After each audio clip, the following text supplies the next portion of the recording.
Boat club park లో walking చేసి అలసిపోయిన వాకర్స్ సేద తీరేందుకు వాకర్ ఐరెడ్డి వెంకట్రావు ముందుకొచ్చి 2 సిమెంట్ బెంచ్లు ఏర్పాటు చేయడం అభినందనీయమని boat club walkers association president Adabala Ratnaprasad పేర్కొన్నారు. బోట్ క్లబ్ ఉద్యానవనంలో వాకర్ ఐరెడ్డి వెంకట్రావు సౌజన్యంతో బెంచీల వితరణ జరిగింది. ఈ సందర్భంగా వాకర్ సంఘ అధ్యక్షులు అడబాల రత్నప్రసాద్ మాట్లాడుతూ బోట్ క్లబ్ ఉద్యానవనాన్ని ఇటీవల సందర్శించిన స్థానిక శాసనసభ్యులు పంతా నానాజీనే వాకర్ సౌలభ్యం కోసం బెంచీలు కోరగా వారు వెంటనే స్పందించి 4 బెంచీలు సమకూర్చారన్నారు. ఇంకను 6 బెంచీలు త్వరలోనే అందజేయనున్నారన్నారు. ఎమ్మెల్యే నానాజీని స్ఫూర్తిగా తీసుకుని ఐరెడ్డి వెంకట్రావు బెంచీల వితరణ చేశారన్నారు. వాకర్స్ పార్క్ సందర్శకుల సౌలభ్యం కోసం మంచినీటి వసతిని కూడా వారు సమకూరుస్తున్నారని అన్నారు.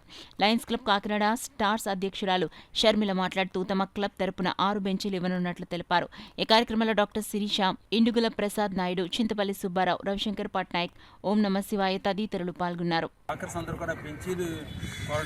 దాన్ని అనుసరించి వారు 4 బెంచీలు సమకూర్చడం జరిగింది. ఇంకా 6 బెంచీలు కూడా మాకు ఇస్తానని వారు హామీ ఇచ్చారు. త్వరలో ఆ బెంచీలు కూడా వస్తాయి. ఈలోపు మా వాకర్ అయిన ఐరెడ్డి వెంకటరావు గారు 2 బెంచీలు స్పాన్సర్ చేశారు. ఇంకో 2 బెంచీలు కూడా వారు ప్రత్యేకంగా మహిళల కోసం వాటిని కూడా కేటాయిస్తూ వారికి సమకూర్చున్నారు. ముఖ్యంగా మరి ఐరెడ్డి వెంకటరావు గురించి చాలా చెప్పాలి మనం. ఎందుకంటే ప్రతి వేసవికాలంలో కూడా అంటే కార్పొరేషన్ వాళ్ళు మంచినీటి వసతి కల్పించలేదు.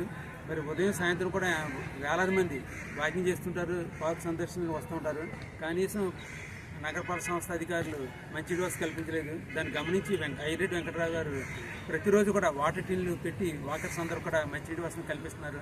అందులో భాగంగా వారు ఆ సేవాభావంతో ఈరోజు మరి నానాజీ గారిని స్ఫూర్తిగా తీసుకుని బెంచ్లు కూడా సమర్పించారు. వారికి మా వాకర్ సంఘంతో ప్రత్యేకంగా అభినందనలు తెలియవచ్చు.